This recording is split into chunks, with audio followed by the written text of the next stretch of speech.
La conferencia de hoy lleva por título Consistencia en el diseño del alineamiento horizontal, una forma de evaluar el proyecto geométrico de una carretera. Y bueno, aquí vamos a hacer un pequeño review sobre las diferentes metodologías que existen para la evaluación de la consistencia de curvas horizontales. Y bueno, pues cuando hablamos de vías terrestres, pues podemos tocar muchos temas, pero uno de los más importantes, digamos que es la seguridad de las personas y de los bienes que están siendo transportados. En ese sentido, pues nos podemos preguntar, pues, ¿qué tan seguro es una carretera? Y muchos podrán pensar que si la carretera está, digamos, acorde o dentro de los márgenes del proyecto geométrico de carreteras, pues que esta carretera será segura. Lamentablemente los accidentes pues siguen ocurriendo, ¿no? Y bueno, Randitsky, que es un autor muy conocido en esto, menciona que el segmento de la carretera en donde los accidentes que resultan con más muertes o heridos es en las curvas horizontales y que la principal causa es el exceso de velocidad. Sin embargo, hay que recordar que de alguna manera el conductor es un operador de una máquina a través de la cual percibe el entorno y toma decisiones a cada instante en función de lo que percibe, pues. ¿Sí? Algunos otros autores argumentan que los cambios bruscos en las características geométricas de las curvas de alguna manera sorprenden a los conductores, lo que resulta, digamos, en errores de velocidad o maniobras críticas que pueden llevar a colisiones o a accidentes, ¿sí? Bueno, por su parte, Fitzpatrick encontró que los conductores cometen menos errores cuando las características geométricas se ajustan a las expectativas de los conductores, pues. Y entonces de aquí parte el concepto de consistencia en el diseño. Y pues Rousseau define la consistencia del diseño como la condición en la que el alineamiento de la carretera no viola las expectativas del conductor. Bueno, la expectativa del conductor de alguna manera también es una apreciación subjetiva del ambiente de conducción que le espera, ¿sí? La cual digamos que está basada en la experiencia pasada y en su conocimiento de la red vial. El problema práctico es, digamos, cómo medir estas expectativas. Y bueno, para eso existen las metodologías de las cuales hablaremos a continuación, que buscan medir dichas expectativas, ¿sí? Eh, digamos que este concepto de consistencia es una de las estrategias más prometedoras para mejorar la seguridad vial de las carreteras. Bueno, a lo largo de los años, los diferentes, el proyecto geométrico digamos, ha ido evolucionando a lo largo de los años, ¿sí? Pasando desde el diseño tradicional a lo que nosotros queremos llegar, que es el diseño consistente, que es ir un poquito más allá y evitar restringir o limitar al conductor en su tránsito por la carretera. Digamos que permitiendo un tránsito más estable y poco condicionado. Claramente sin olvidar, digamos, los principios básicos de la geometría. Y bueno, digamos que MacLean fue el primero que sentó las bases de esto que es la consistencia, que encontró que la diferencia entre la velocidad de diseño y la velocidad de operación, pues era causa de inconsistencia. Pues gracias a este postulado que realizó MacLean, pues digamos que Lamb tomó este postulado y fue el primero en desarrollar una metodología para evaluar la consistencia, ¿sí? Ya de aquí se añadieron diferentes autores y digamos que comenzó un nuevo paradigma en esto de la ingeniería de vías terrestres, orientado, digamos, a incorporar conceptos de seguridad vial desde el diseño, a través de una mejor comprensión del comportamiento de los conductores. Bueno, primero me gustaría hablar sobre los criterios de Lamb. Para estos criterios, digamos que estos autores realizaron estudios en Estados Unidos y en Alemania, en donde digamos que obtuvieron diversas o vastas bases de datos de accidentes, ¿sí? Y bueno, mediante una serie de pasos y análisis, ellos lograron correlacionar la tasa de accidentes con diversas variables, como es la tasa de cambio de curvatura, la velocidad de operación y la fricción lateral. El primer criterio, que es con base en la tasa de cambio de curvatura, que igual es conocido como CCR por sus siglas en inglés. En este criterio, los autores se dieron cuenta que para un CCR menor a 180 gons por kilómetro, la tasa media de accidentes resultaba ser la más baja. Mientras que cuando teníamos entre 180 y 360, la tasa media de accidentes resultaba ser entre 2 y 3 veces mayor al inciso A. Bueno, mientras que el CCR mayor a 360 resultaba que los accidentes eran de 4 a 5 veces mayor a lo del inciso A. Entonces, con esto, digamos que ellos ya podían de alguna manera calificar dicho diseño. Cuando teníamos menor a 180, pues como teníamos la tasa más baja de accidentes, pues dijeron, pues la calificación de diseño es buena, pues porque casi no hay accidentes. Mientras que por otro lado, cuando teníamos un CCR mayor a 360, digamos que la tasa de accidentes era la mayor, entonces era una calificación de malo, pues por así decirlo. Y entre estos dos, pues se encontraba la calificación de regular. Y bueno, ¿a qué se refiere con esto de bueno, regular y malo?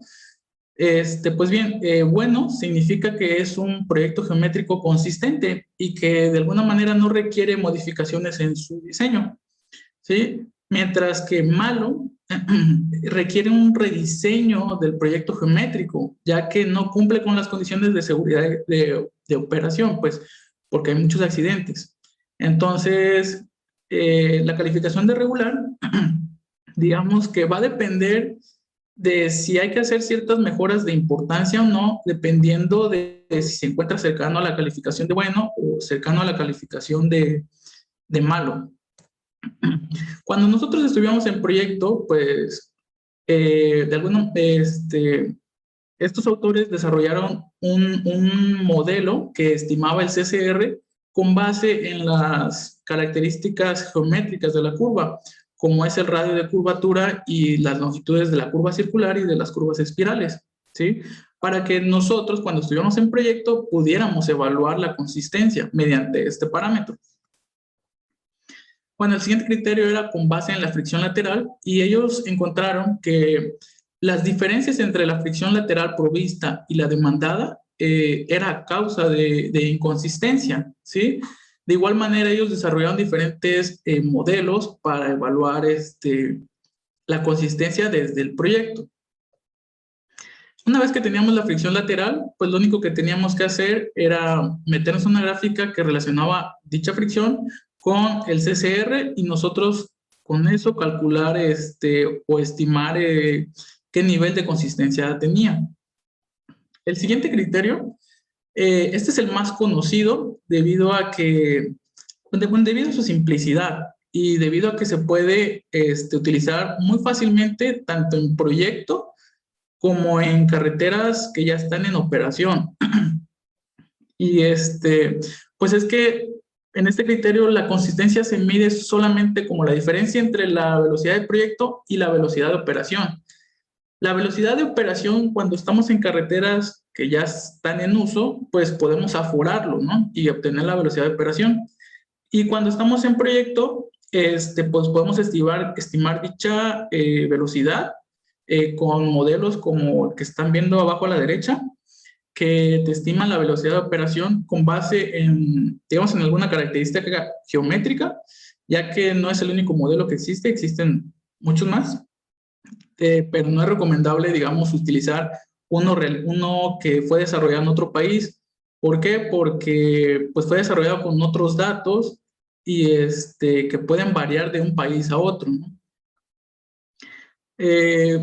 Pasando a otro autor que es Paulus, encontramos el criterio de Paulus y Dagan, que en sí es poco usado debido a que las calificaciones de consistencia del trazado están basadas en el juicio experto, lo que queda bastante ambiguo, pero bueno, sin embargo es importante conocer estos principios, porque cuando nosotros como proyectistas estemos realizando un trazo de algún proyecto geométrico, gracias a estos principios ya tendremos una idea más clara de si dicho trazado está cercano o no a un buen diseño consistente, ¿sí? Y bueno, se presentan 5 principios básicos y que están ordenados de mayor consistencia a menor consistencia, ¿sí? El primer principio es que para carreteras que constan de curvas con radios iguales solamente, cuanto mayor es el radio de curva, mayor es la consistencia, ¿sí? Por ejemplo, ahí tenemos 2 gráficas. En la gráfica de arriba tenemos 2 curvas de 1200 metros de radio de curvatura y abajo tenemos varias curvas de 250 metros de radio de curvatura. Y bueno, en la gráfica de arriba tenemos una mayor consistencia ya que los radios de curva pues, son más grandes. El segundo principio trata de que para carreteras con diferentes curvas, la consistencia es mayor cuando la similitud entre la curva es mayor. Por ejemplo, en las 2 gráficas tenemos radios de 1000 metros, 2 curvas de radios de 1000 metros, y tenemos una tercera curva que en el caso de arriba es de 700 metros y en el caso de abajo es de 500 metros. Pues en el caso de arriba tenemos una mayor consistencia debido a que pues el radio de 700 es más cercano al radio de 1000. En el tercer criterio, digamos que trata de que cuando tenemos una tangente, una tangente entre las curvas, esta tangente disminuye el nivel de consistencia, ¿sí? Que cuando tenemos una serie de curvas solamente. El cuarto principio trata de que cuanto más larga es la tangente que hay entre las curvas, menos va a ser el nivel de consistencia. El criterio 5 trata de que la consistencia es menor cuando las curvas aparecen en pares de radios de curvas iguales. Es decir, es mejor ir intercalando los radios de curva que irlos dejando por pares. Por ejemplo, en la gráfica vemos que hay un radio de curva de 1000, luego seguido de una de 500, luego otra de 1000. Y esto da una mejor consistencia que cuando tenemos la gráfica de abajo, que es radios de 1000, seguido otros radios de 1000 y luego otros 2 de 500, ¿sí? Es mejor irlo intercalando. Bueno, el siguiente criterio es de Paulus y Matar-Javit, que está basado en la ecuación que ven en pantalla. Sin embargo, es muy raro que se use debido a que en la ecuación cuentan con 2 constantes de consistencia que son calibradas para carreteras con valores de consistencia previamente conocidos. Es decir, que si nosotros tenemos una carretera con ciertas características y ya conocemos dicha consistencia, pues podremos evaluar entonces otra carretera con características geométricas bastante similares. El criterio de Fitzpatrick, por su parte, trata de estimar el nivel de consistencia basado en la deceleración y la aceleración antes de entrar a la curva y al salir de la curva, ¿sí? Como podemos darnos cuenta, existen muchas metodologías de cómo evaluar la consistencia en el diseño del proyecto geométrico. Sin embargo, en México todavía no contamos con una metodología ni propia ni calibrada de algún otro país con la que nosotros pudiéramos evaluar la consistencia aquí, ¿sí? Entonces hay mucho que hacer aquí en México todavía. Y bueno, el criterio mental, la consistencia, digamos que no solo no solo se encuentra relacionada con las características geométricas, sino también con la carga mental del conductor. Y es que un diseño inconsistente provoca que la carga mental aumente, ¿sí? Lo que a su vez reduce la eficiencia del desempeño del conductor y aumenta el riesgo de provocar un accidente, ¿sí? Sin embargo, este criterio se ha ido desarrollando muy lentamente y es que los parámetros que determinan la carga mental del conductor, como es el tiempo de respuesta, el ritmo cardíaco o la oclusión visual, son muy difíciles de medir debido a que se necesitan de una experimentación controlada con uso de instrumentos de gran costo pues monetario, se podría decir, y para poderlo llevar a cabo y entonces desarrollar una metodología con base en este criterio, ¿sí? Dos Y minutos, bueno, 2 minutos para concluir. sí, sí, sí. Bueno, como conclusiones, el concepto de consistencia puede usarse de manera proactiva, es decir, sin esperar a que suceda un accidente. Por ejemplo, podemos utilizar este concepto en auditorías de seguridad vial del proyecto geométrico de una carretera, ¿sí? Entonces, si el diseño fuera, pues, malo, por así decirlo, podríamos rediseñar el proyecto antes de construirlo, pues. Y si en dado caso fuera la evaluación en una carretera ya en operación, pues por lo menos podríamos advertir al usuario mediante señalamientos de que existe algún peligro, ¿no? Bueno, el concepto de consistencia debe considerarse solo como un apoyo a la normativa y no como un sustituto. Esto debido a que, digamos que las calificaciones de criterio de evaluación como bueno, regular, malo, pues fueron determinadas con base en estudios en países específicos, ¿sí? Y estos datos pues pueden ir variando de un país a otro. La bibliografía existente, a pesar de que es bastante extensa, sigue siendo insuficiente, ya que actualmente no existe un modelo continuo donde se incluyan los modelos de todos los elementos del trazado, como por ejemplo planimetría, que fue lo que hablamos en este caso, pero también de altimetría. Entonces haría falta un modelo que pueda evaluar los dos a la vez, pues la planimetría y la altimetría. Y bueno, gracias por su atención y algunas referencias usadas en esta presentación. Y bueno, Muchas gracias, Darinel. Gracias también por ponernos tus datos de contacto. Tenemos 1 minuto, no sé si haya dentro de los asistentes alguien que desea hacer alguna pregunta específica sobre el tema. Si no lo hubiera, yo nada más tengo un comentario. Tú mencionas que eventualmente una carretera con una geometría más sencilla suele ser más útil o bueno, con menos accidentes que una con múltiples curvas, es lo que entendí en tu presentación. Por otro lado, yo he comentado con personas, bueno, que se dedican son transportistas, y me han comentado que a ellos no les gustan mucho las carreteras demasiado rectas porque dice que les da más sueño, dice como no maniobra y mantienen el volante en una misma posición, entonces dice que les provoca esa sensación de aburrimiento o sueño. ¿Qué tan correlacionado está eso con tu trabajo? es un poco más que es con lo de la carga mental que hablábamos, ¿sí? Que todavía está en desarrollo, todavía no, no han logrado estimar todos estos parámetros como tal para, para poder, digamos, evaluarlos, ¿no? Porque necesitamos de equipos más precisos. Por ejemplo, equipos de mucho costo monetario. Entonces, pues no ha habido muchos estudios al respecto, ¿no? Con esto que menciona usted. Entonces, Okay. todavía falta abordar todavía en eso. Interesante. Muchas gracias, Darinel.